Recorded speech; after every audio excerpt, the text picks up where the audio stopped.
Hey everybody, it's Master Gallengeist here, bringing you my review of the movie Sex Drive. And this is the unrated edition, which is actually pretty interesting because, yes, this is an older one. This is a DVD, a two-sided DVD, which you have to figure out. It does say it on it, which side to watch. Now, I went to see this back when it was released in like 2008 with like my mom and my sister, and we had a really good time with it. Now, if you do watch this, watch the theatrical cut first. Because when you watch the unrated one, it's got extra stuff that really doesn't add that much and kind of will detract from it, even though it's kind of funny just because it's just amplifying what's going on. You got naked women walking around, you got naked dicks going around, you got a naked dude doing a certain kind of thing at a certain point. He's not really doing anything horrendous, he's just like playing with some kind of thing. And then outtakes, certain kind of ones that make scenes a little bit longer, or certain and different kind of dialogue that kind of pops up. So if you watch the unrated one first, you're going to be like, what the fuck? Why would anybody like this? Because it's kind of like a little bit more scattered and all over the place and a little bit longer as well. But if you've watched it or watched it a couple times and really like it and enjoy it, it's kind of interesting to see what's kind of put in there and what kind of makes certain kind of people break. So, Sex Drive pretty much follows and centers on Ian as he is trying to kind of deal with like his home life and figuring out how to lose his virginity pretty much.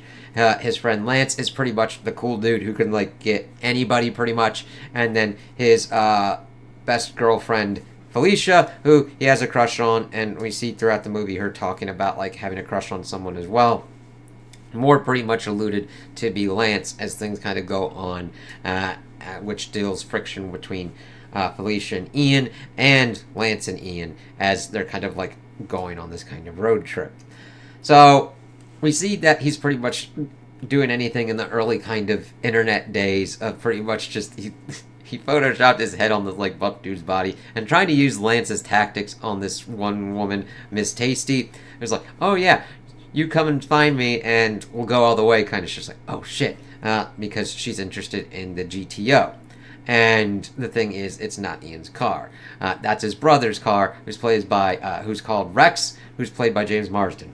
And he played Cyclops in the X-Men movies, but honestly, James Marsden, this is probably my favorite role for him. He is the dickhead older brother that is just got who's got issues with people being gay, but we learn later on in the movie that there's certain kind of reasons for that, and then it kind of like, because he's just worried about Ian being gay and everything like that, he's just driving around in the GTO, rocking out to like AC/DC and stuff, and like wondering if he's gay or would like become gay because he hasn't had any sex with any girls or whatnot. He's like, I'm trying and everything, and then he's met this girl online, he's like, dude, it's probably a dude. It's like, following the whole kind of thing.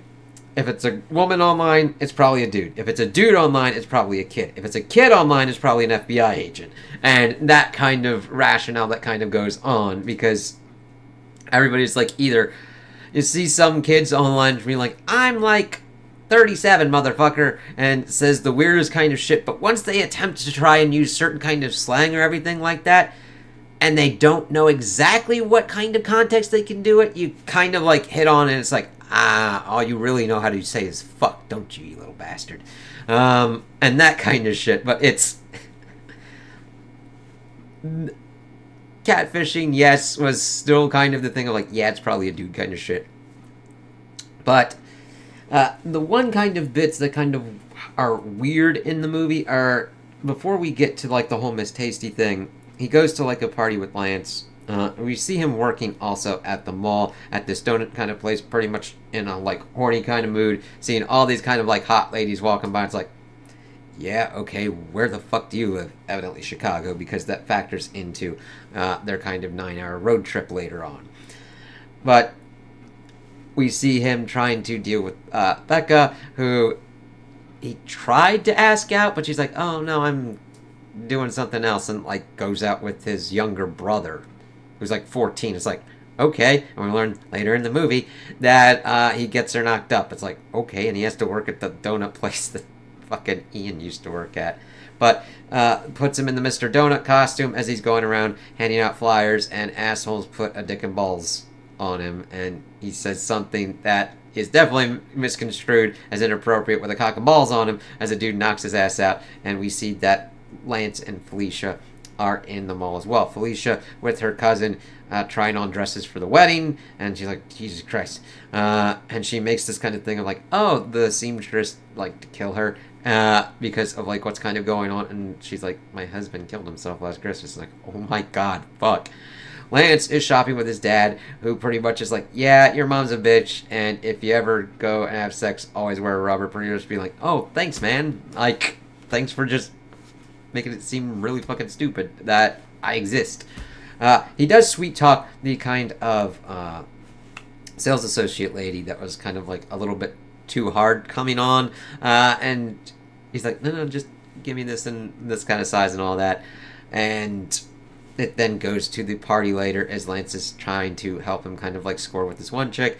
However, Felicia kind of like interrupts. Well, yes, she does interrupt, and he's kind of like in there pretty much blowing it, but it's mainly because he's more interested in Felicia, but has done really nothing on it until this kind of point where she brings up having a crush on someone. He attempts to kiss her. She kind of backs off, like, oh, fucking shit.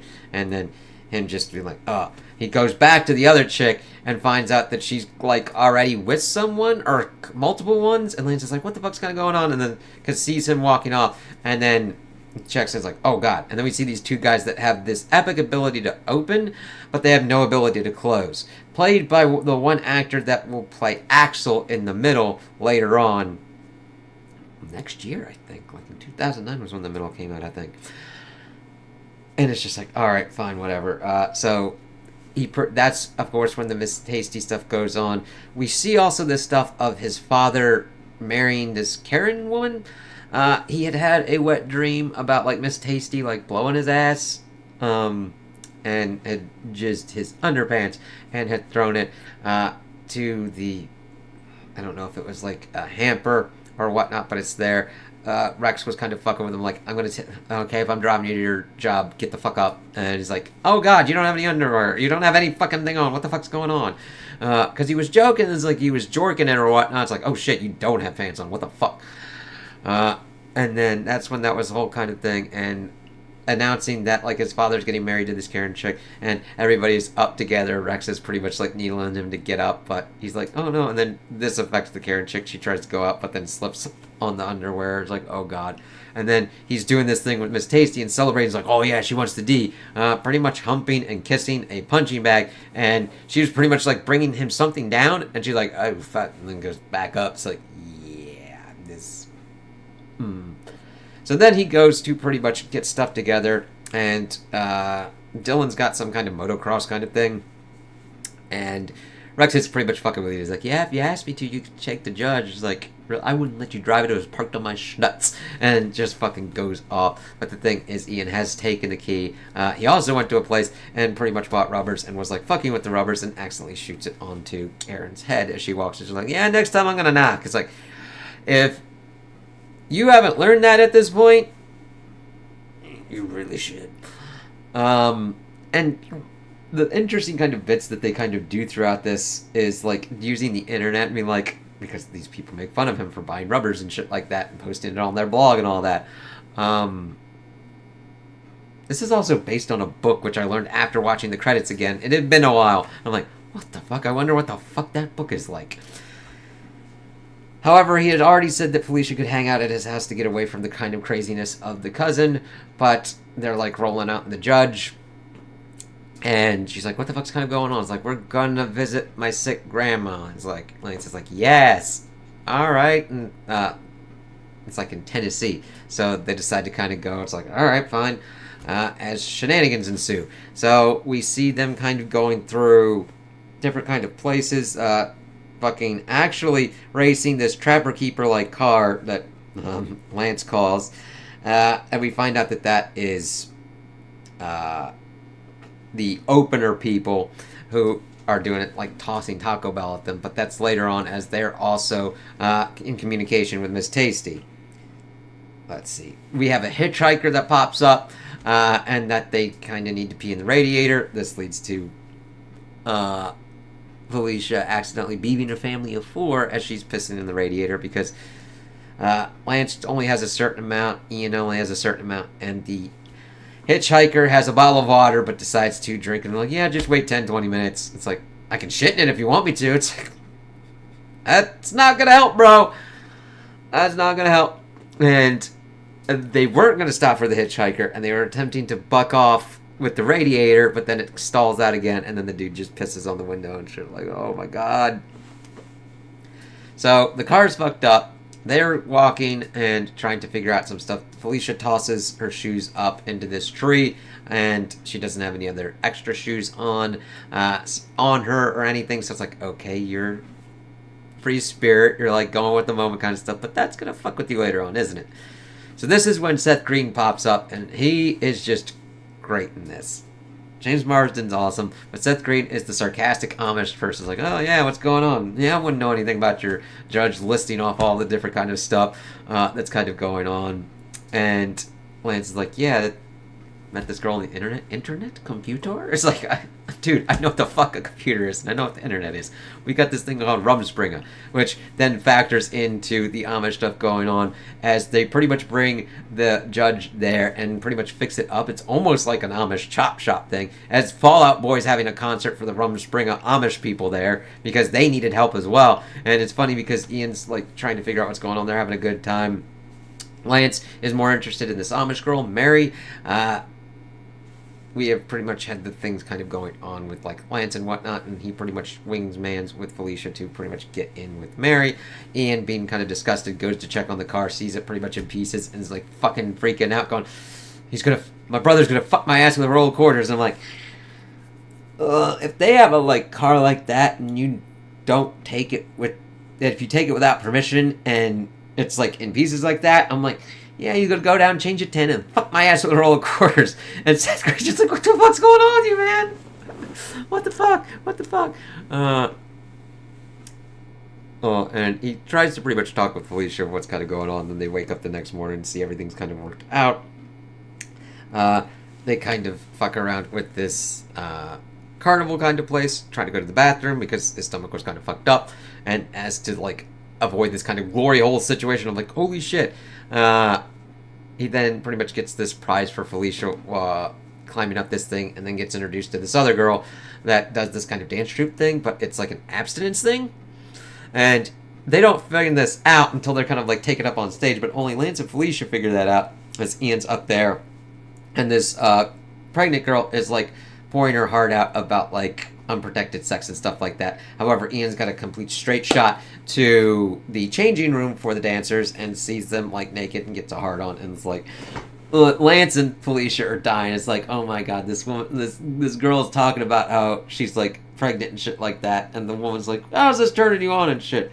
And the girl kind of comes out and he's kind of pissed off. It's like, yeah, you kind of have to watch that shit. She's like, I would have given you like, I would have eaten your asshole. Now that one is in the unrated, but like they changed up certain kind of things. I'm like, okay. And then she chucks the lollipop that which he pretty much gave to Felicia, but Lance is like, no, give this to her. And she was also trying to get a corn dog at a certain kind of point, and him and Lance were pretty much having the discussion. And he's like, listen, even if Felicia's into me, I'm not doing anything about it because you're my best friend. You like her. I don't do that shit. It's like, cool to learn your code. Because we've seen that his father tries to be that kind of pickup artist dude and was picking up like trying to pick up high school, or at least people that have just graduated high school level. It's like, ugh, fuck no, man.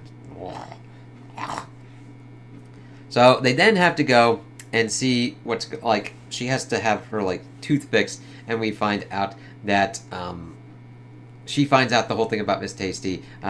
Ian and Felicia kind of had a moment before that, and he buys her flip-flops for her feet and all that, but she's kind of pissed off, and they were about to go home, but he's like, you know what, fuck it, I'm going to be that guy, because they're all needling him and everything like that. And he then gets back into a race kind of with the Trapper Keeper car, and then runs over this evidently endangered possum and tries to put it out of its misery. However, it still lives, and he chucks this tire iron that goes into a cop car, so they get arrested. Lance is able to have his prison badass moment. Ian gets knocked out, but then is able to piss in front of people because he had that kind of problem before. And Felicia talks with the female inmates to get certain kind of perspectives on how a friendship going past friendship could screw over relationships. However, Mary is able to bail them out of jail. They're thinking it's Rex. It's like, oh, because she called Lance's phone, and of course the police picked him up. And Lance pretty much is able to make connection with kind of anyone going on. It's like, okay, cool. Because he had also had this one thing with like this gas station attendant lady, because she had broken up with this dude that's pretty much Abraham from The Walking Dead. No, it is Abraham from The Walking Dead. And having the kind of issues there where Felicia and Ian had to watch out because, like, her parents are sitting there and her father has, like, his nuts hanging out from, like, not just in underwear or whatnot, full-ass naked nuts just, like, hanging out of his shorts. It's like, okie dokie. And blowing, like, having a peppermint patty in her mouth and blowing him, and then trying to do a rolling brown. I was like, nothing brown, escapes out, has the fucking bed frame, at least top headboard kind of thing, handcuffed to him as Abraham's there to pretty much beat his ass, and also tries to run him down with a car. However, Ian and them accidentally knock his ass out with the judge. There we go. Yes, because that's important, because Abraham pops up later and is like, oh shit. So they're able to get there. He's able to smooth everything over with Miss Tasty because of how long it is taking to kind of get there. Let's see here. And the only thing is, they're like in these role-playing rooms. Felicia tries to pretty much talk him out of doing this and being like, because she saw the flip-flops and everything, it's like, you don't have to do it. How about you do it with me? And he takes it as pity sex because she's not presenting it properly. Like, the way she's, like, I understand her objective, but the thing is, the great thing about it is, it's miscommunication, because they're not communicating on the same kind of level with this. He's thinking it's more pity sex, and just like, oh yeah, no, he wants to do it with someone that wants to do it with him. That's the whole kind of thing. She kind of gets pissed off and buggers off, and he pretty much goes and tries to do the stuff with Miss Tasty. However, she's hiding in the back seat, and that's kind of helpful, because she sees what's going on, and he's like, I can't do this. I'm interested in someone else. And they pretty much, she's like, strips him naked, and her boyfriend pops up, and they pretty much are doing it to take the car and chop it and everything. So they leave him there naked, except for the donut suit, because earlier for his shift, his key had broken off in his locker, so his manager let him borrow the Mr. Donut suit to get out, like to leave the mall and shit. So we do see that Lance and Mary are pretty much having sex and doing different kind of stuff and trying to figure out what's kind of going on. Rick.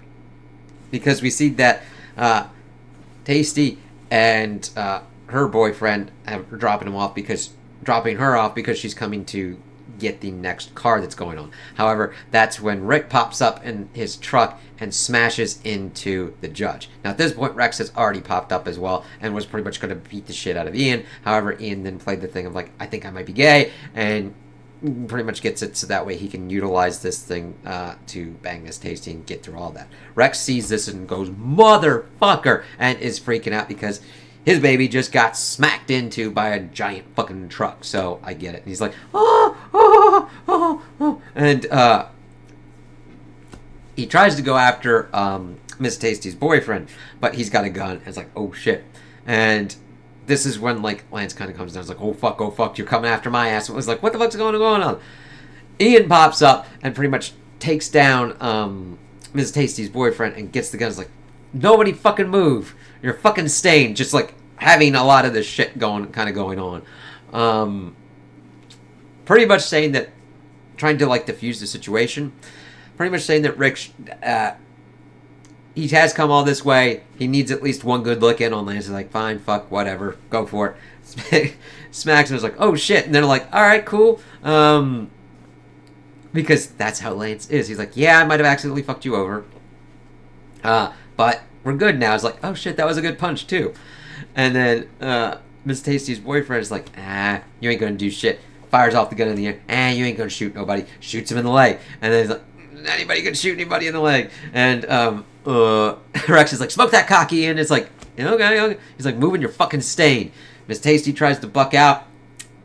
She also tried to take the Trapper Keeper car, and they don't have the ability to close whatsoever. And that's why they're kind of confused and just kind of like leave her for the moment.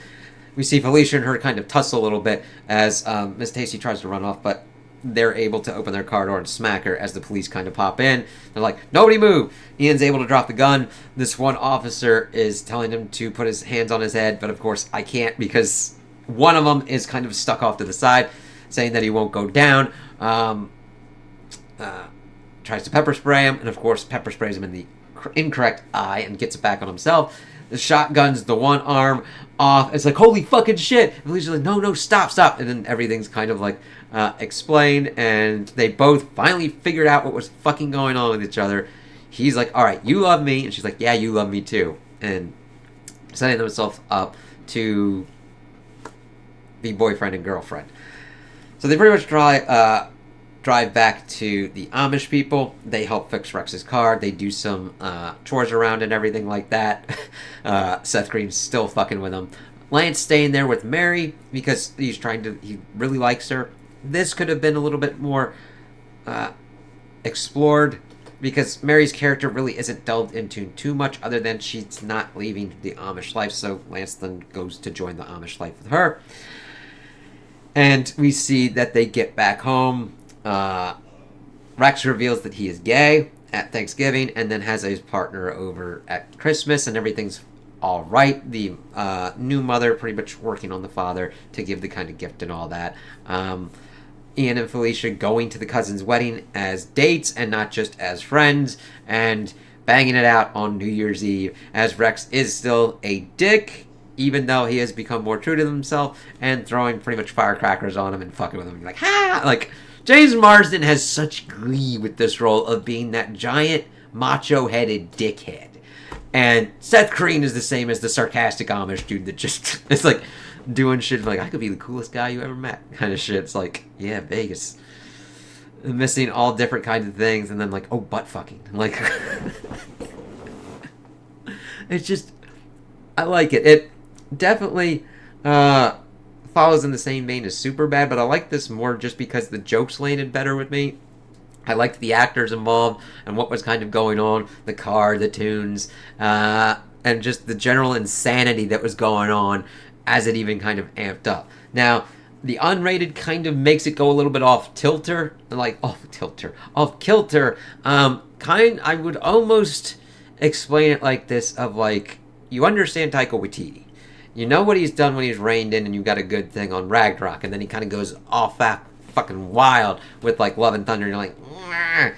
That's kind of what the unrated is. But if you're a fan of the movie and you're like seeing what's kind of going on, what's breaking people, what's going on, like Ian's actor be like, oh shit, it's Cyclops popping up. He's like, yeah. It's like, it's just an interesting kind of rom-com that's just done very well. Well, not a rom-com. Well, there's rom-com, but like a raunchy teen comedy that's done very well. Like, if you're not into that and what kind of goes on with that, with how the jokes and the situations are, I totally get that. But it's really kind of weird because I looked at certain kind of things and I'm like, you're complaining about it because of what it is, not how well it does that. I mean, that's like me going after Baldur's Gate and being like, it's a shitty game because it's not a game that I like or enjoy and have fun with. No. You know? Or complaining about it for being a D&D game. My issue isn't it being a D&D game. There's certain, like, my issue is that I'm playing a D&D game by myself, where you got the computer kind of doing all the kind of stuff, and what I like out of D&D is playing with like a dungeon master and other party characters, and we bounce shit off of each other, and we can have our complete own campaign and our own kind of thing. And that's what I really wasn't getting with Baldur's Gate. However, that doesn't make it a bad game. That's just how I don't have fun with it.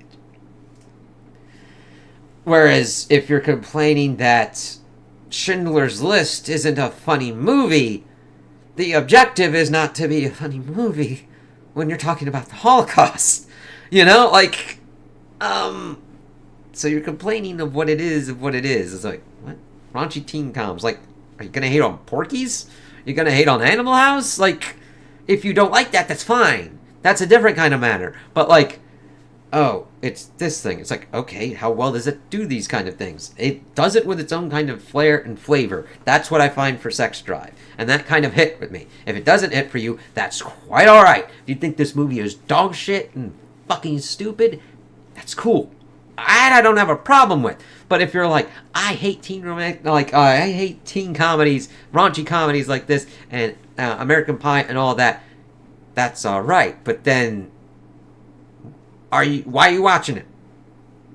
Now, I like to expand myself, and sometimes things that I don't like, I like to try to see what kind of goes on. But I'm not going to say it's shit because of what it is and what I don't like. That's the thing that you got to watch out for when you're trying to like review or look at the things. You don't want to conflate the two. You can not like something, but that doesn't make it bad. Now, something could be bad, and you might just fucking love it. That's the weird kind of disconnect shit you kind of got to watch out for, because some people are like, I don't like this, therefore it's bad. I don't like the taste of alcohol. I just don't. So does that mean that, like, certain kind of vodkas or whatnot are bad? I wouldn't be able to fucking tell you. So if I did a review of, like, vodka, and I'm like, I think this is bad, it's like, I wouldn't know, because I don't like the taste of alcohol, so I'm not going to be able to know what a good vodka would taste like. So all of them would taste bad to me.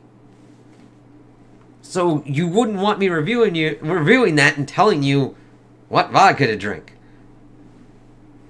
And therefore I'd be like, I tasted this, and I don't know if it's good or bad, but I don't like it. Huh.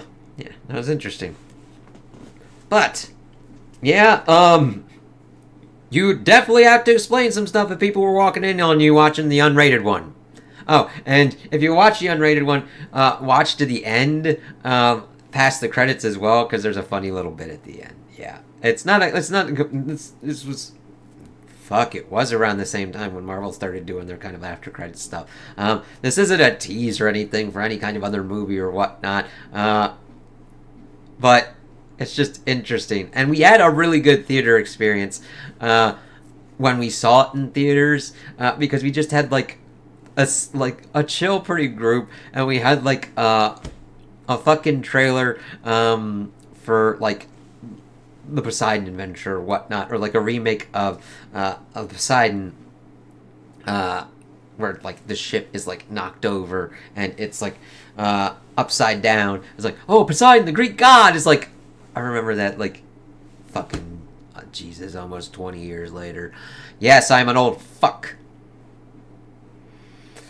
That doesn't mean I know more than people. Well, I have a certain volume of knowledge, but that doesn't mean I know more than people or know better than people. But I know not to put my finger in a light socket for a good amount of time, or unless you want that good time. Yeah.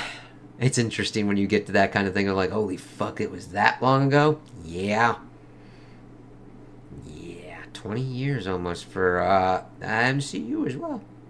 Okay, yeah. But, this is one of my favorite movies. I put it up there in the pantheons of, like, certain stuff with, like, American Pie, Porky's, Animal House, those kind of teen raunchy comedies and shit like that kind of goes on with it, where you got your good balance of like weird ass jokes as characters try and like figure out what's kind of going on. There's good character development on the three main leads of what goes on here. There's good character development on supporting characters, which you normally don't get. So that's kind of why I like it, because you get Rex, this supporting stuff. You get just Seth Green just fucking chewing shit on the scenery. I mean, he's got another one where he fucks with Fallout Boy, which was great. And they're like, fuck you, man. Just fuck you. Which is great. Like, I really enjoy this movie. And I really have fun with it. But if you guys don't, it's quite alright. Find the kind of movie that'll give you the kind of thing of, like, talking about it like I do with this one. And that's awesome. I hope people have a movie like that. At least one movie. If not multiple movies. But have those one where you're like, yeah, this is cool. And you'd be like, alright, let's talk about this if you want to. And if you're like, not into it as much, that's quite alright. So those are my opinions on the movie. Tell me what you guys think in the comments below. If you liked it, if you didn't like it, if you agree with me, you disagree with me. Also like and subscribe, and I hope you have a good day.